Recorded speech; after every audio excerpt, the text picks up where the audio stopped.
warahmatullahi wabarakatuh. Alhamdulillahirabbil alamin wassalatu wassalamu ala asrafil anbiya'i wal mursalin wa ala alihi wa ashabihi rasulillahi ajma'in. Puji dan syukur kita ucapkan kehadiran Allah yang Maha Kuasa atas limpahan rahmat dan karunia-Nya. Kita masih diberikan kesempatan berkumpul di ruangan yang kita cintai ini dalam keadaan sehat walafiat dan penuh kebebasan. Dan tidak lupanya juga dari syukur kita itu masih kita tetap sama-sama berdoa untuk saudara-saudara kita yang ada di Palestina. Kemudian salawat beriringkan salam tidak lupanya kita sampaikan kepada Nabi junjungan kita, Nabi besar Muhammad SAW, yang mana atas berkat segala sesuatu yang telah beliau perjuangkan, akhirnya kita dapat menerima manfaatnya hingga saat sekarang ini. Kemudian yang sama-sama kita hormati Bapak Kepala Sekolah SMK Negeri 1 Bukit Tinggi, selanjutnya Bapak dan Ibu calon guru penggerak yang selalu bersemangat. Baik Bapak dan Ibu semuanya, kali ini kita akan mengikuti diseminasi pengibasan aksi nyata CGP Angkatan 9 Kota Bukit Tinggi, di mana di sini dengan tema pengibasan budaya positif sekolah, khususnya SMK Negeri 1 Bukit Tinggi. Namun sebelum itu kita akan minta sambutan dari Bapak selaku Kepala Sekolah SMK Negeri 1 Bukit Tinggi. Kepada Bapak kita silakan. Assalamualaikum warahmatullahi wabarakatuh. Waalaikumsalam warahmatullahi wabarakatuh. Bapak dan Ibu yang saya hormati, pertama kita bersyukur atas nikmatnya kita bisa hadir bersama, bersalawat kepada kita Nabi Muhammad SAW. Sengaja kita undang Bapak dan Ibu. Pertama, calon guru penggerak angkatan 10. Ya kita bilang calon kan belum. Kemudian juga CGP angkatan 11.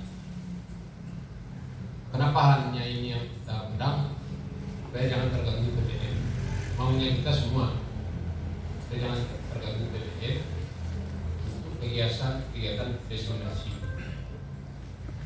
Yang kedua, Bapak dan Ibu akan melewati hal yang sama seperti ini. Jadi ada dua manfaat. Pertama, tentang diseminasi ini kegiatan yang harus dilaksanakan oleh sudah masih calon atau sudah guru penggerak calon. Boleh dihilangkan C-nya kalau sudah lulus, kalau B sudah ya, sudah guru penggerak. Jadi kita yang pertama guru penggerak, dulu kalau B sudah selesai.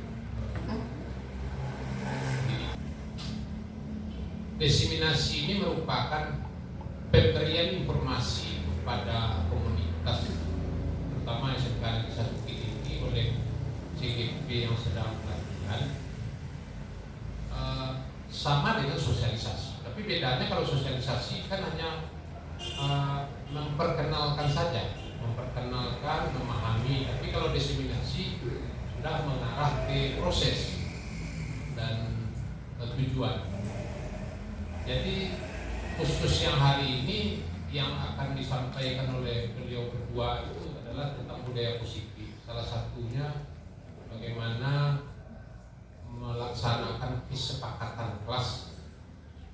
Kesepakatan kelas itu sebenarnya sangat perlu, apalagi di awal semester atau awal tahun pelajaran, sehingga siswa merasa dilibatkan. Kesepakatan kelas itu kita minta pendapatnya masing-masing dan mereka dilibatkan sehingga menjadi keputusan bersama. Keputusan bersama siswa sama siswa, siswa dengan guru, nanti disosialisasikan kepada orang tuanya juga. Sehingga muncul budaya positif dalam kelas itu. Bertanggung jawab ya. Kalau dia terlambat menjawab, apa saja isinya, mungkin masalah kehadiran, masalah pakaian, masalah kewajiban, termasuk hormat kepada guru, termasuk mungkin kegiatan ibadah dimasukkan ke situ. Nah, tumbuh budaya positif. Karena inti rohnya kurikulum merdeka itu sebenarnya bagaimana pembelajaran berpusat pada siswa. Itu intinya. Kalau ditanya orang apa itu kurikulum merdeka, itu pembelajaran berpusat pada siswa. Kemudian Bapak dan Ibu, yang roh pelaksanaan pembelajaran dalam kelas itu bagaimana sebenarnya pembelajaran berpusat pada murid itu yang belum paham. Paham di istilahnya ini. Nah, dari mana bisa kita dapat ini adalah dengan mengikuti program guru penggerak. Nah, demikian barangkali Bapak dan Ibu yang khusus ini yang saya sampaikan, khusus untuk kegiatan diseminasi ini. Demikian, mohon maaf. Assalamualaikum warahmatullahi wabarakatuh. Waalaikumsalam warahmatullahi wabarakatuh. Terima kasih kita ucapkan kepada Bapak.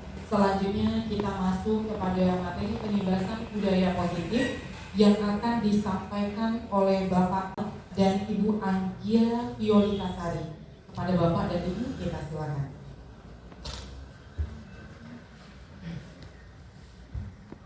Bismillahirrahmanirrahim.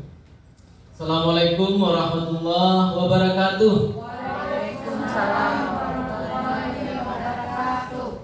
Alhamdulillah, terima kasih, semangat Bapak Ibu. Ya, pertama kita bersyukur kepada Allah SWT. Alhamdulillah kita masih diberi kesempatan untuk berkolaborasi di sini Ibu, Bapak. Karena memang untuk mengurus sekolah ini kita perlu bekerjasama. Kita tidak bisa bekerja sendiri-sendiri.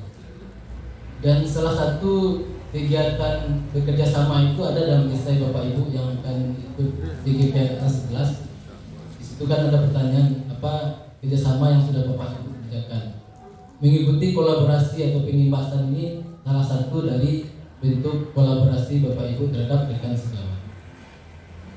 Salawat dan salam kita doakan kepada Allah semoga dicurahkan selalu bagi bimbingan kita Nabi besar Muhammad Sallallahu Alaihi Wasallam. Allahumma shalli ala Muhammad wa ala alihi wasallam.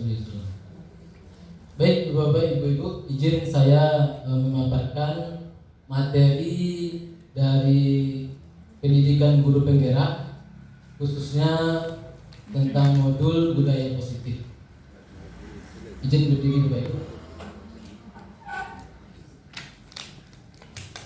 Perkenalkan dulu Bapak Ibu, nama Nefrizal, guru SMK Negeri 1 Bukit Tinggi, calon guru penggerak angkatan 9 Kota Bukit Tinggi.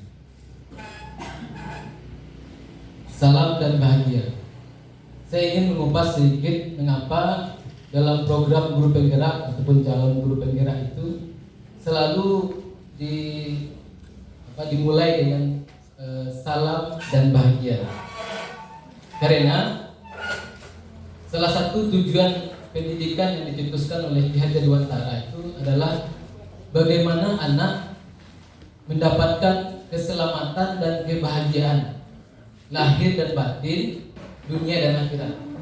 Gitu ya Ibu ya, Bapak, itu materi yang ada di PMN. Bagaimana anak yang akan kita didik di sekolah ini mencapai keselamatan dan kebahagiaan lahir dan batin, dunia dan akhirat. Makanya selalu sosialisasikan salam dan bahagia.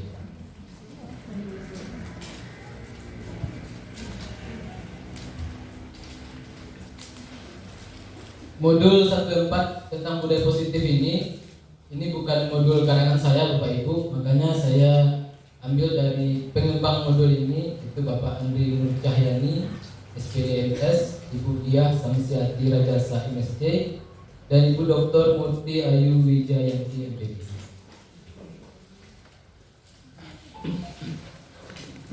Agenda kita hari ini adalah pembukaan, kemudian tujuan pembelajaran kita, kemudian pemahaman inti, eksplorasi konsep dan refleksi.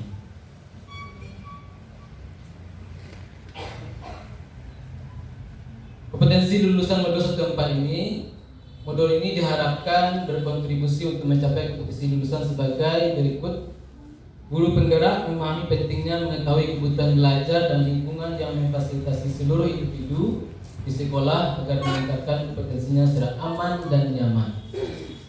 Guru penggerak mampu menggerakkan komunitas sekolah untuk bersama-sama mengembangkan dan mewujudkan visi sekolah yang berpihak pada murid dan berlandaskan nilai-nilai kebajikan universal. Memahami konsep pendidikan menurut Ki Hajar Dewantara dihubungkan dengan konsep budaya dan lingkungan positif di sekolah yang berpihak pada murid. Melakukan evaluasi dan refleksi tentang praktik disiplin dan pendidikan di Indonesia secara umum untuk mendapatkan pemahaman baru mengenai konsep disiplin positif untuk menciptakan murid dengan profil pelajar Pancasila. Memahami peran sebagai guru untuk membangun budaya positif dengan menerapkan konsep disiplin positif dalam berinteraksi dengan murid. Mendemonstrasikan pemahaman CGP mengenai konsep budaya positif yang di dalamnya terdapat konsep perubahan paradigma stimulus respon dan teori kontrol, 3 teori motivasi, perilaku manusia, motivasi internal dan eksternal, keyakinan kelas, hukuman dan penghargaan, 5 kebutuhan dasar manusia, 5 posisi kontrol guru dan segitiga restitusi. Jadi dari semua materi ini, karena keterbatasan waktu kita Bapak Ibu, kita akan ambil beberapa saja dari materi intinya. Baik Bapak Ibu, kita akan masuk kepada pertanyaan pemantik. Silakan Bapak Ibu pikirkan atau memberi tanggapan, setuju atau tidak setuju. Yang pertama, hukuman dapat mendisiplinkan anak. Kedua, pemberian hukuman dengan hal positif seperti membaca atau membersihkan halaman sekolah dapat meningkatkan disiplin anak. Ketiga, memberi penghargaan dapat meningkatkan motivasi belajar anak. Bapak Ibu yang ingin memberi tanggapan silakan beri tangan.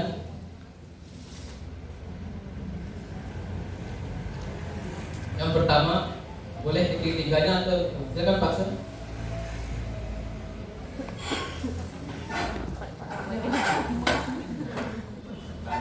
Tolong boleh.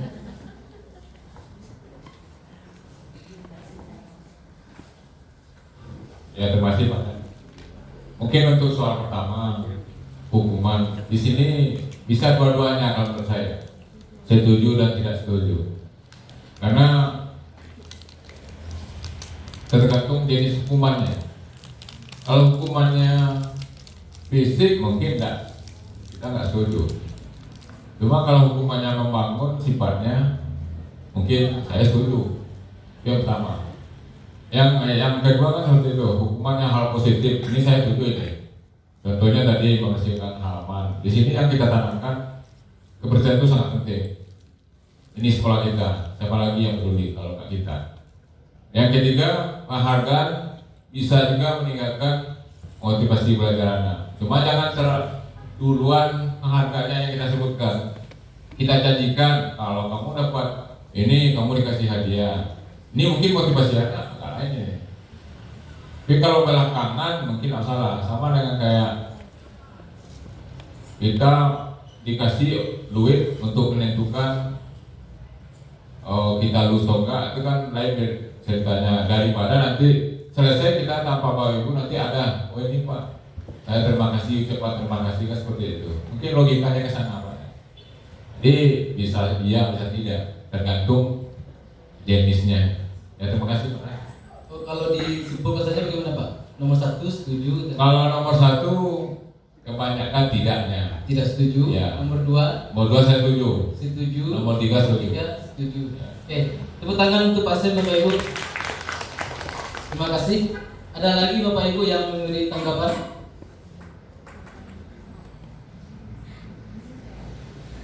Ya. Ada Ibu? Ya, dulu sekali.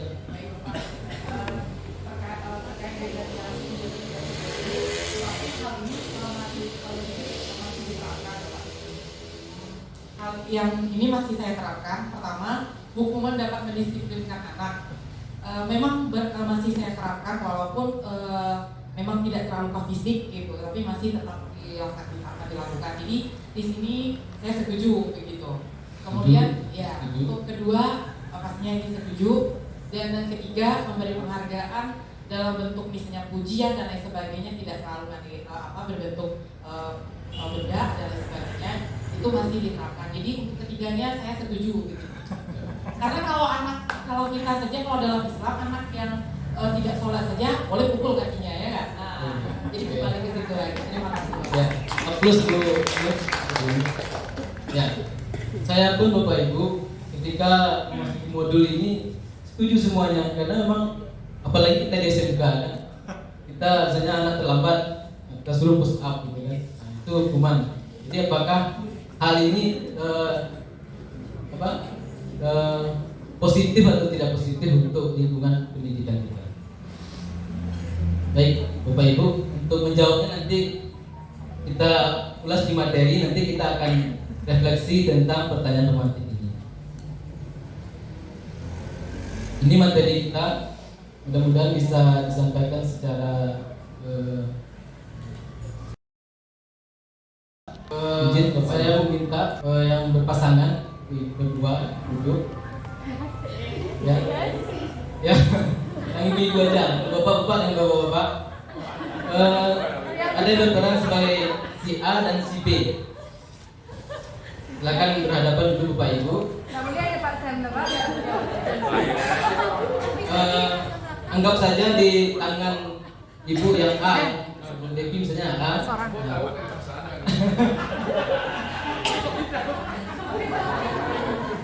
Anggap saja di tangan ibu itu ada yang berharga gitu ya. Kemudian yang berperan sebagai B itu berusaha untuk melepaskan genggaman tangan dari yang si A. Coba Bapak Ibu.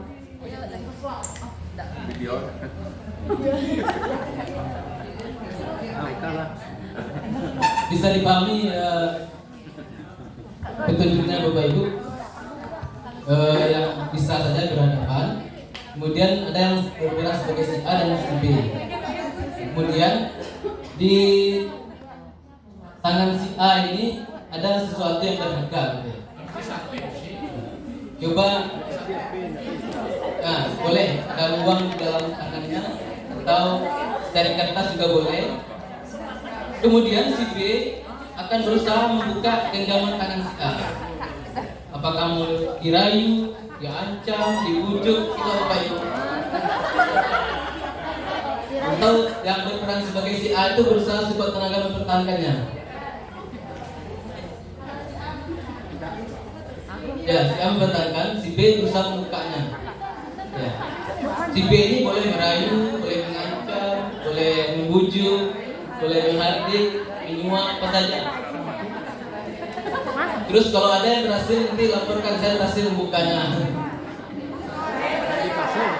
Bukan saja Bapak Ibu. Ya. Apa yang terjadi? Jadi Bapak Ibu, ilustrasi yang kita lakukan tadi itu adalah bentuk dari ilustrasi kita menerapkan disiplin di sekolah kita atau di kelas kita. Guru berusaha menerapkan disiplinnya, aturan-aturan yang ada di sekolah atau di kelas. Sementara si anak itu mempertahankan egonya untuk pandangan disiplinnya seperti itu.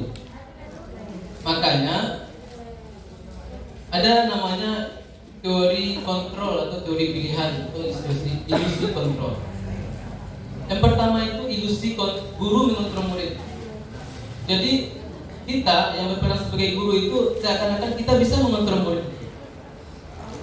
Ternyata tidak. Itu hanya ilusi saja. Kemudian ilusi bahwa kritik akan membuat orang merasa bersalah dapat menguatkan karakter. Jadi kalau ada ilusi kita membuat orang bersalah, kita dapat menguatkan karakter mereka. Kita akan memaknai apa kata disiplin sebenarnya. Kalau disiplin kalau kita tanya kayak kita mematuhi aturan yang ada, itu disiplin. Kalau masuk jam 7 ya jam 7, pulang jam 3:30 dan 3:30. Ternyata Bapak Ibu, arti disiplin itu dalam bahasa Latin, dalam bahasa Indonya ya, disiplina itu artinya belajar. Makna asal dari kata ini berkonotasi dengan disiplin diri dari murid-murid Sokrates dan Plato.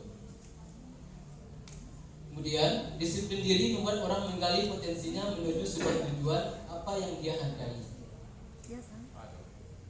Selanjutnya, namun dalam budaya kita makna kata disiplin telah berubah menjadi sesuatu yang dilakukan seseorang pada orang lain untuk mendapatkan kepatuhan.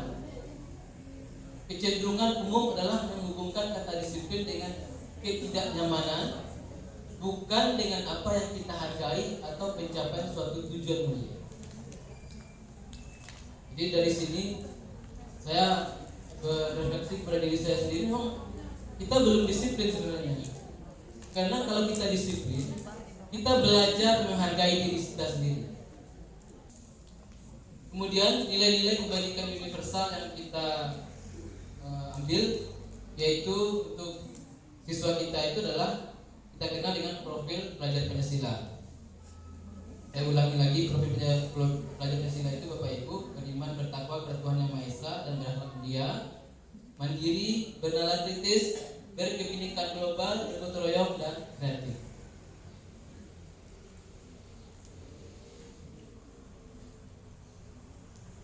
Kemudian kita masuk ke eksplorasi konsep, yaitu teori motivasi, hukuman, dan penghargaan dan restitusi. Teori motivasi perilaku manusia untuk menghindari ketidaknyamanan atau hukuman itu masih motivasi dari eksternal. Misalnya, kalau Anda tidak terlambat, diberi hadiah. Kalau terlambat, dipotong gaji. Di perusahaan Bapak Ibu, pernah di perusahaan dulu 5 tahun, terlambat 1 menit saja kita scan kan pakai ID card, terlambat 1 menit itu dipotong gajinya 1 jam. Berarti untuk disiplin itu karena ada motivasi eksternal untuk mendapatkan imbalan dari orang lain atau institusi. Kalau guru yang rajin disiplin, nanti diberi penghargaan guru teladan ya, gitu. Itu masih motivasi eksternal. Kemudian yang sebenarnya dari tujuan dari disiplin positif itu adalah untuk menghargai diri sendiri. Jadi ketika kita hadir tepat waktu itu, kita menghargai diri kita sendiri. Artinya langkah-langkah untuk datang tepat waktu itu sudah kita lakukan. Kita persiapkannya lebih awal, ya, tidak terburu-buru.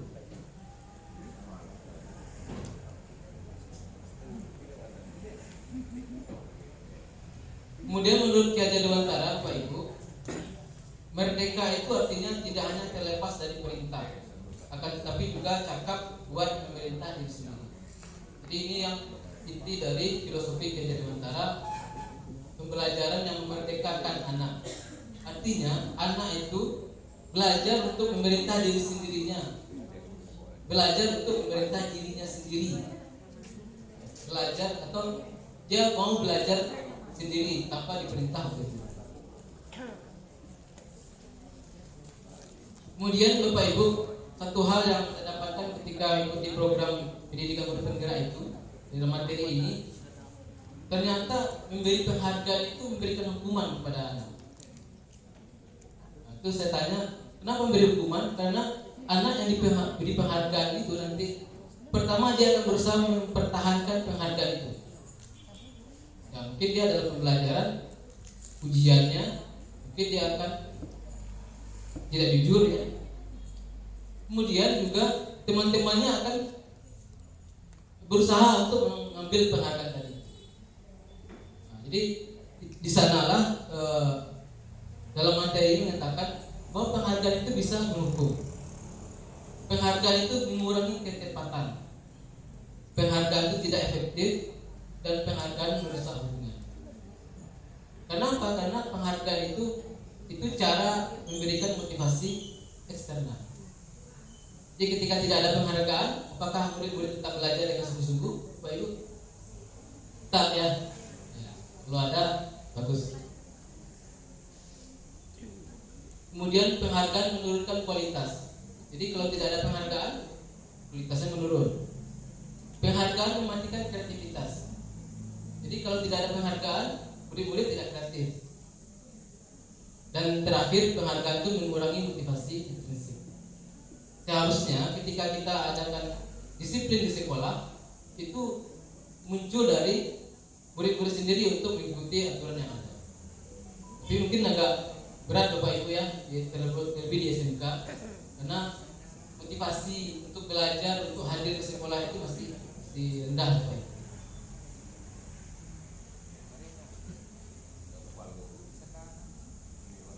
Baik Bapak Ibu, ini tindakan guru. Coba Bapak Ibu beri tanggapan. Apakah yang pertama, 2, 3, 4 dan selanjutnya ke bawah itu hukuman atau konsekuensi? Boleh Bapak Ibu tunjuk tangan. Yang pertama, mencatat 100 kali dalam buku kalimat, saya tidak akan terlambat lagi karena terlambat ke sekolah. Hukuman atau konsekuensi Bapak Ibu? Hukuman. Lari mengelilingi lapangan basket 2 kali karena terlambat hadir di sekolah. Hukuman. Murid diminta untuk push up 15 kali karena tidak menggunakan masker ke sekolah. Hukuman. Menggantikan kertas tugas teman yang telah dicoret-coret. Konsekuensi. Membersihkan tumpahan air di meja tulis karena tersenggol pada saat belajar. Konsekuensi. Murid disuruh untuk tidak mengenakan sepatu sehari di sekolah karena tidak mengenakan sepatu hitam. Hukuman atau konsekuensi? Hukuman.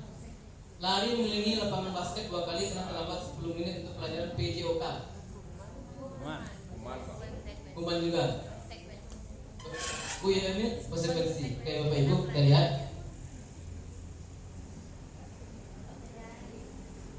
Jadi yang konsekuensi itu menggantikan kertas tugas teman yang telah dicoret. Berarti kebajikan universalnya bertanggung jawab. Membersihkan tumpahan air di meja tulis karena tersenggol pada saat belajar. Konsekuensi. Lari mengelilingi lapangan basket karena terlambat 10 menit untuk belajar POK. Itu konsekuensi karena apa? Karena memang sesuai dengan belajar POK, melatih fisiknya ya.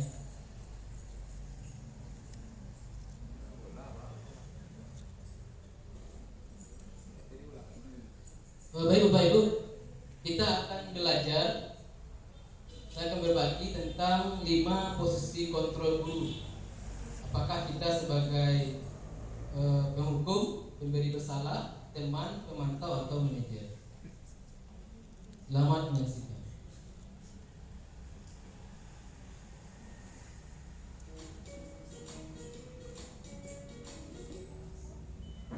Salam bahagia Ibu dan Bapak Guru hebat. Dalam penerapan disiplin positif restitusi, salah satu program yang dikembangkan adalah 5 posisi kontrol. 5 posisi kontrol. Ya, posisi mana yang dapat menunjang motivasi intrinsik murid? Ya, tentu posisi manajer. Posisi ini memang posisi ideal yang ingin dituju setiap pendidik. Pada posisi inilah, guru dapat menerapkan disiplin positif yang berpihak pada murid, yang memerdekakan murid. Perjalanan seorang pendidik tentunya tidak mudah untuk sampai pada posisi seorang manajer. Namun, tujuan kita pasti, yaitu menciptakan murid-murid yang mandiri, merdeka, dan bertanggung jawab. Semoga penggambaran 5 posisi kontrol yang telah diperlihatkan ini dapat menjadi ajang refleksi bagi kita semua agar dapat terus mengasah dan menerapkan disiplin positif yang memerdekakan murid. Mari terus berlatih dan bersemangat. Selamat menerapkan. Salam dan bahagia Ibu dan Bapak Guru hebat. Baik Bapak Ibu, ada yang tertawa-tawa tadi melihat videonya, ada yang bermenung-menung tadi. Memang seperti itulah kondisi cara menciptakan disiplin. Tapi dari 5 posisi kontrol tadi itu, tadi di akhir video kan, untuk menuju proses itu perlu waktu Bapak Ibu. Karena di sekolah kita juga, kalau kita berlama lembut seperti itu belum bisa kayaknya Bapak Ibu. Belum ya. Nah, masih ada yang perlu itu adalah ketegasan, tapi bukan kasar. Di bahasa ya, tegas bukan kasar. Itu yang perlu kita latih Bapak Ibu. Baik Bapak Ibu, tadi ada di sana tuh keyakinan kelas atau kesepakatan kelas. Maka di sini saya ingin berbagi dengan Bapak Ibu bagaimana cara merumuskan keyakinan atau kesepakatan kelas yang saya pelajari di program Guru Penggerak. Bapak Ibu bersedia kan untuk terlibat? Ya, oke, terima kasih Bapak Ibu.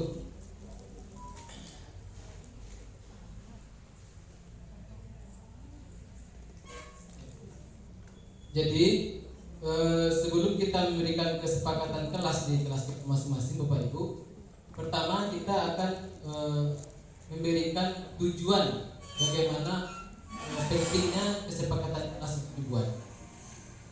Ya, bagaimana kesepakatan kelas itu dibuat sehingga murid-murid dapat mencurahkan pendapatnya sebebas-bebasnya tanpa paksaan dari guru.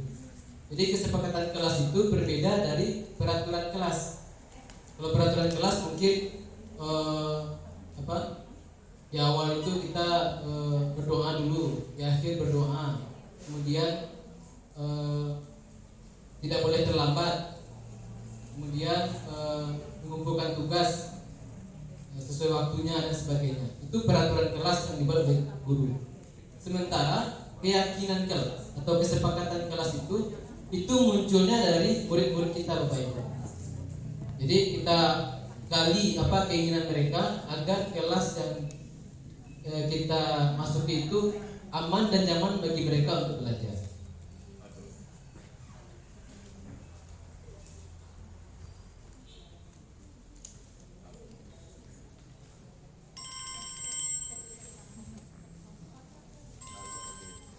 Ya, jadi begini Bu, diagramnya. Dia ada peraturan kelas. Jadi peraturan kelas itu nanti kita ambil keyakinan kelas, sehingga dari keyakinan kelas itu akan memunculkan lingkungan yang positif. Dan dari lingkungan yang positif ini nanti akan memunculkan budaya positif. Kenapa pendidikan itu akan memunculkan budaya? Sesuai dengan filosofi Ki Hajar Dewantara Bapak Ibu, bahwa pendidikan itu adalah menyebarkan benih-benih kebudayaan. Jadi pendidikan itu akan mengasah cipta, rasa, dan karsa anak. Anak mau jadi apa itu terserah mereka. Kita sebagai guru hanya menuntun. Baik Bapak Ibu, dari kertas post-it itu atau kertas sticky note itu, saya minta Bapak Ibu memberikan menuliskan peraturan-peraturan ataupun kesepakatan-kesepakatan kita terhadap kelas kita. Silakan Bapak Ibu. Misalnya terserah Bapak Ibu mau bagaimana. Tuliskan.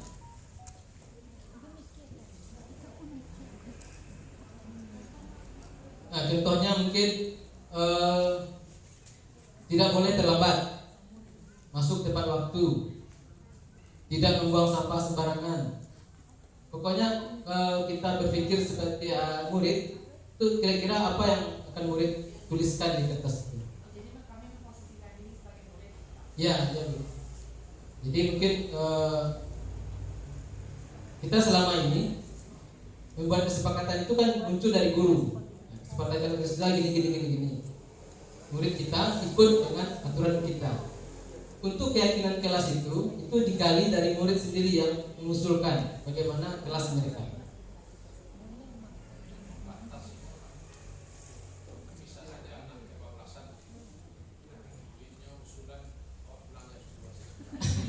Ya boleh Pak, boleh dulu. Nanti kita ini kan ada prosesnya nanti.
Jadi dalam prakteknya ibu bapak-bapak bisa memakai seperti ini, diberikan analisis bikinot supaya mereka kalau ada yang tidak berani bicara kan, kita usulkan tuh, ada anak yang tidak mau bicara, tidak mau pendapat, nah, dengan tulisan mungkin bisa mereka memberikan pendapat. Kesepakatan kelas terus dengan siswa.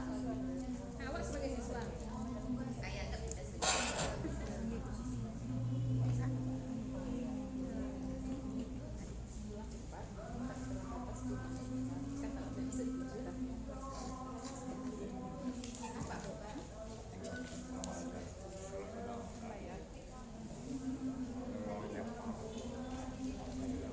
Kita persilakan murid-murid itu menempelkan sendiri di papan tulis. Nanti kasih nama. Nggak usah. Ini bapak ibu yang sudah selesai boleh menempelkannya di papan tulis bapak ibu. Ditempelkan di situ. Jadi anak-anak tuh ketika bagusnya memang di awal pembelajaran di semester ya. Jadi waktunya panjang. Jadi anak-anak itu menempelkan bikinan itu kayak papan tulis. Jadi mereka itu aktif. Esainya tuh mungkin kurang menggigit. Ya, terima kasih. Pak agak capek serasa ya.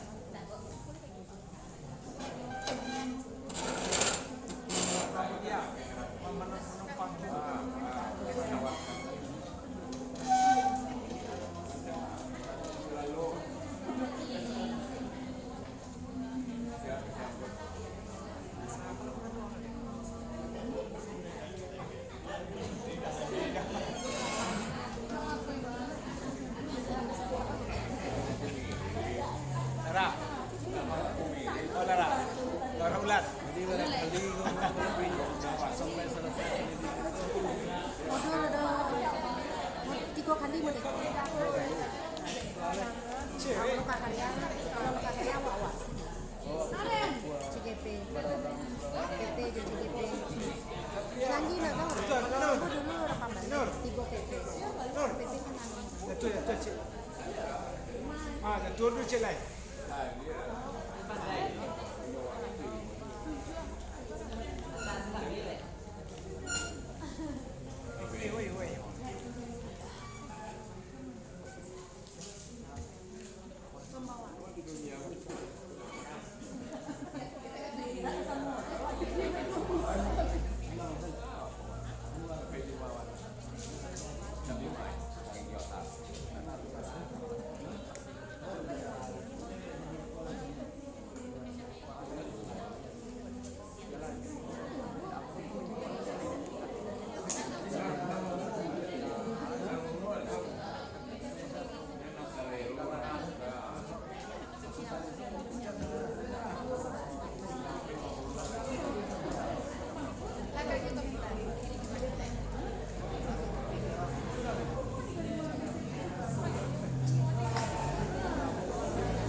Bila tak buka ni. Yo, mengajar mengajar kecil lain. Okey. Terima kasih. Ya baik Bapak Ibu, ini setelah proses pengumpulan curah pendapat dari murid, lalu kita sebagai guru mengumpulkan mana yang sama kita tulis satu saja.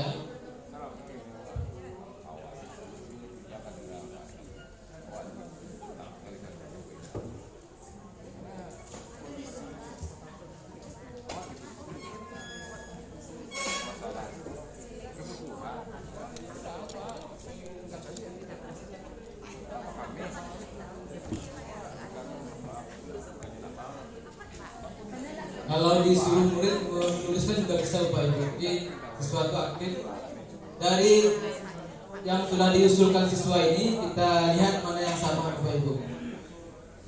Tidak boleh terlambat ya. Datang tepat waktu.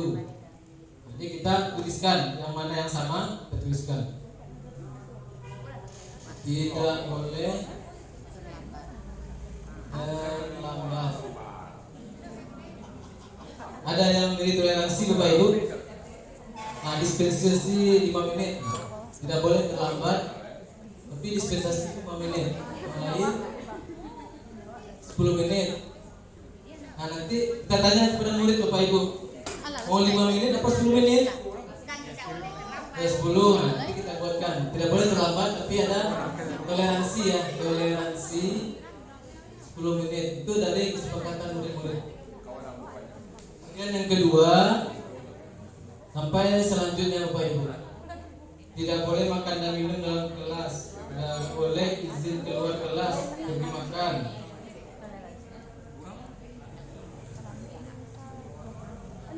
Tidak boleh main HP ya, tidak boleh main HP.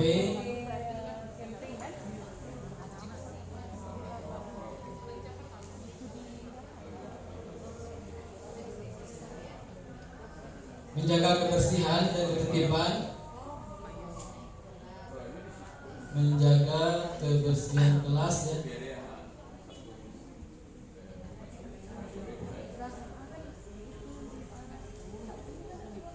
Tidak ribut di kelas, boleh berbicara saat latihan. Menggunakan HP, mengerjakan tugas di izin guru. Mesti HP kan Bapak Ibu.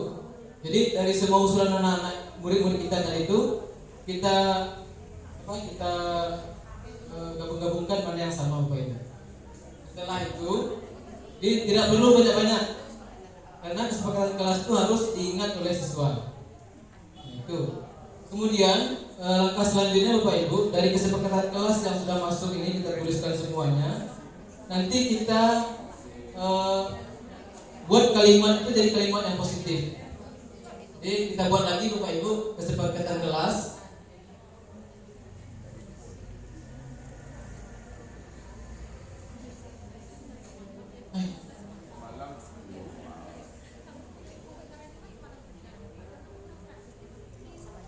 Nah, dari kesepakatan kelas yang diusulkan murid-murid kita yang tadi Bapak Ibu, itu kita ubah kalimat yang bernada negatif dengan kalimat yang positif. Misalnya tidak boleh terlambat, toleransi 10 menit. Jadi datang tepat waktu, toleransi 10 menit. Jadi kata-kata tidak, dilarang itu kita hindari Bapak Ibu.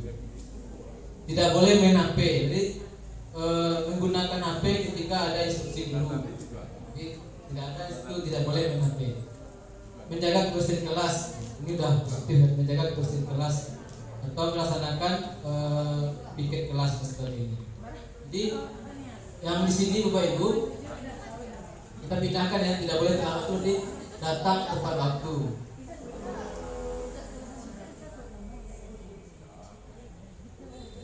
Yang kedua, menggunakan HP bila disuruh.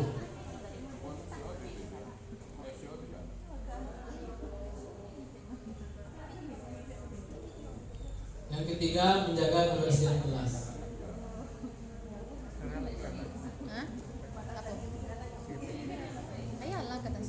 Cukup sedikit, cukup 3 saja Bapak Ibu, karena tidak perlu banyak-banyak, karena itu yang datang dari siswa. Jadi kita meminta siswa bertanggung jawab dengan kesepakatan kelas yang mereka buat. Kemudian yang tidak kalah pentingnya Bapak Ibu, setelah kita salin ini di kertas karton, di bawah itu kita buat kami yang menyepakati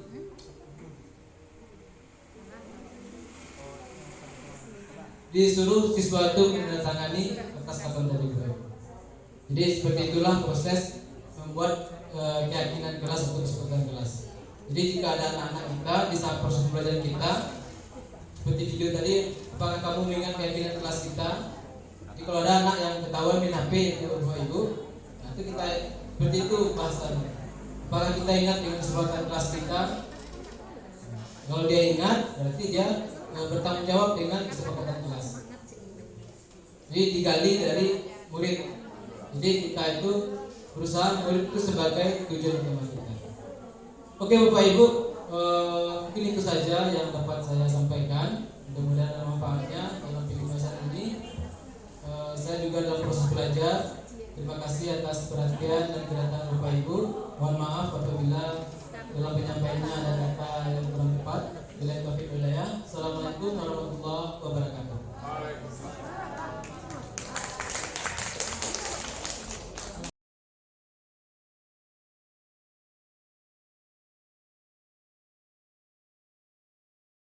Anda semua, untuk merumuskan kesepakatan kelas kita, maka Anda buatkan usulannya bagaimana kesepakatan kelas yang Anda inginkan. Di Bapak bagikan nanti Anda satu persatu. Anda tulis nama di sini, nama, titik 2, terus buatkan usulannya tentang kesepakatan yang diusulkan. Ya, bisa? Masalah.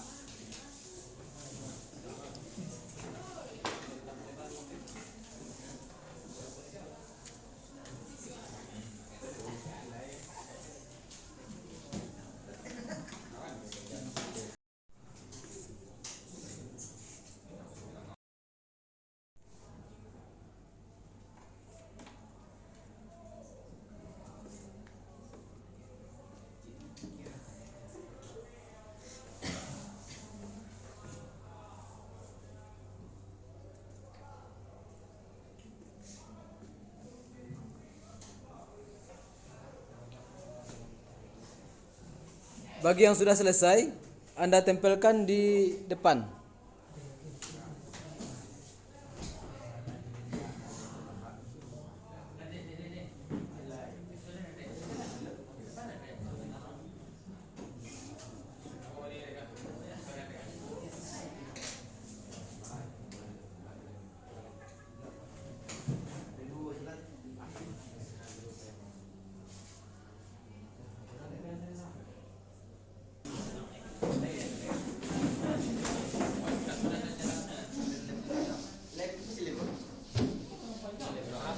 Tempelkan yang rapi ya, yang rapi tempelkan. Boleh ke samping, boleh ke bawah juga.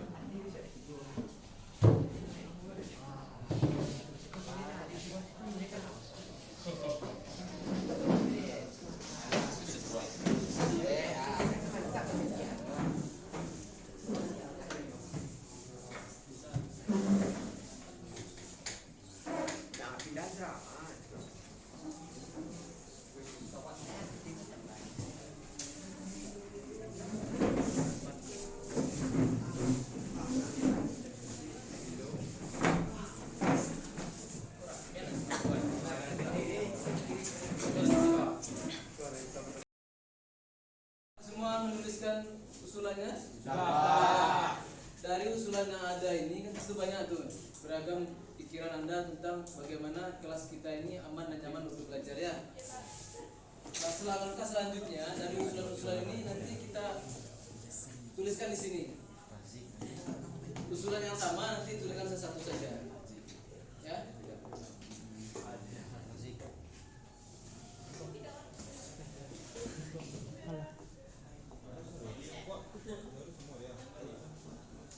Yang pertama usulannya terlambat paling lama 15 menit. Ya. Terlambat paling lama 15 menit.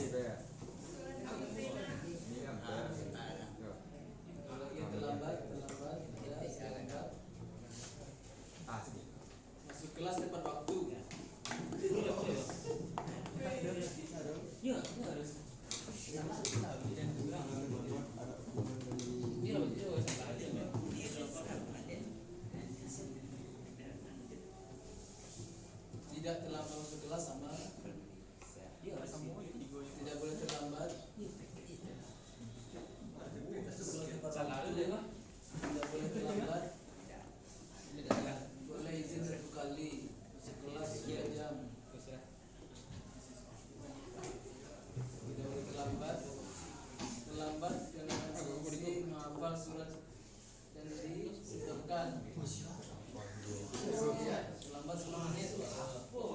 Jika terlambat dan sangat penting yang berdoa. Tidak boleh terlambat.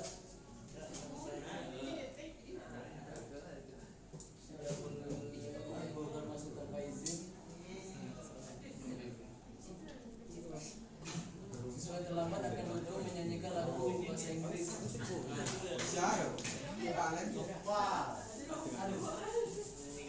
Tengah 15 menit sebelum masuk kelas. Jadi dari usulan itu banyak yang mengusulkan tidak boleh terlambat. Ada 3 orang yang memberikan boleh terlambat 15 menit. Ada yang mengatakan boleh terlambat, tapi ketika terlambat baca doa atau surat. Itu kita sepakati. Boleh terlambat. Bagaimana? Boleh terlambat? Boleh. Nah, berapa maksimal terlambatnya? 10 atau 15? 20. Ada yang usulan 15, Pak.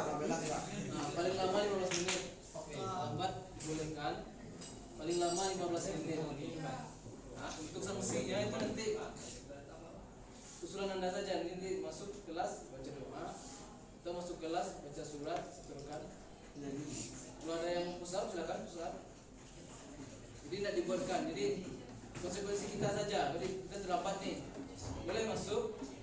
Nah, tapi sebelum masuk itu Anda misalnya baca doa dulu karena teman lain sudah baca doa.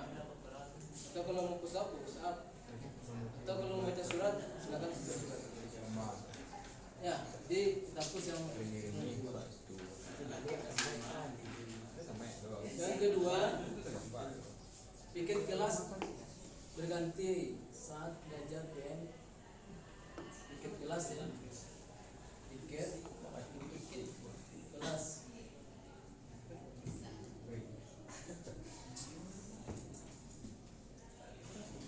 Pikir kelas diganti setiap belajar dengan bapak atau seterusnya. Maksudnya apa nih?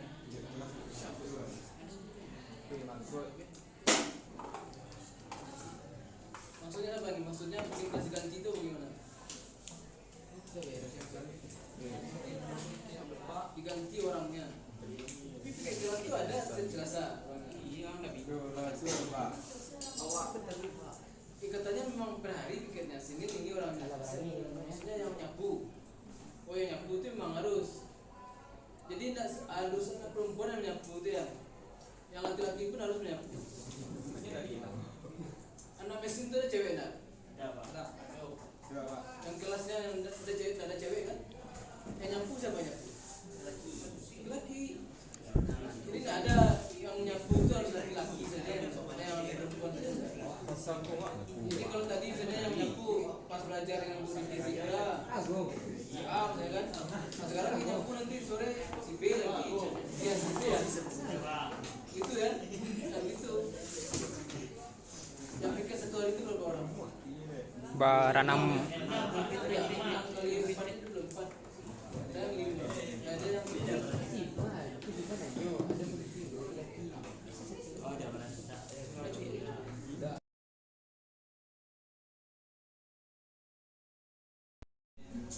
ya, baik, Anda semua. Kesepakatan kelas yang sudah kita rangkum tadi itu untuk membuat kesepakatan kelasnya diubah lagi ya, kata-kata ini tidak boleh bernada negatif. Seperti tidak boleh, dilarang itu tidak boleh. Di kesepakatan kelas itu harus berbentuk kebajikan yang universal, artinya bisa dijalankan oleh semua orang. Tidak tergantung agama, suku, ras dan sebagainya. Ya. Jadi dari 4 ini kita ini lagi kita buat lagi kata-katanya ya. Ya.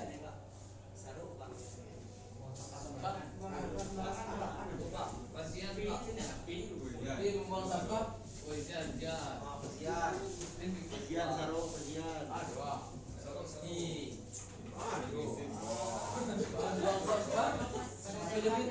Buang sampah pada tempatnya, Pak. Buang sampah pada tempatnya. Jadi jangan di depan di laci ya. Jadi kalau Anda makan permen misalnya, kalau makan roti top up snack dan sebagainya. Itu jangan dibuang di meja, laci meja. Kalau orang Jepang itu biasanya kan, karena dia udah biasa bersih itu ya, itu dikantongi dulu dia, kantongnya sampah itu dulu. Nanti ketemu dengan tong sampah ditaruh. Kenapa? Karena udah dari kecil seperti itu pendidikannya. Dari SD, SMP udah seperti itu. Sehingga sampai besar pun udah terbiasa seperti itu. Jadi kalau dia makan apa sampah-sampah yang kecil-kecil itu permen ke apa itu kantongin dulu. Setelah kita membuat kesepakatan kelas, maka masing-masing Anda membuat tanda tangan bukti persetujuan kita telah membuat kesepakatan kelas ya. Dia Anda buat nama pendek ya, kemudian tanda tangan di sini. Ya, bisa? Mas Pidol. Silakan mengambil.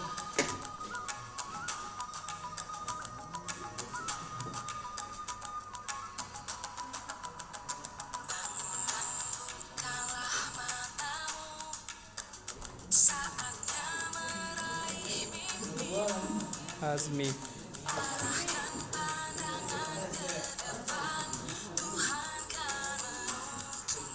Yang depan pasti kamera.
Balloon.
Kelas ini sudah kita buat, sudah kita tuliskan, kemudian sudah kita tanda tangani. Tapi kita harus mulai bertanggung jawab untuk melaksanakannya tepat. Terima kasih untuk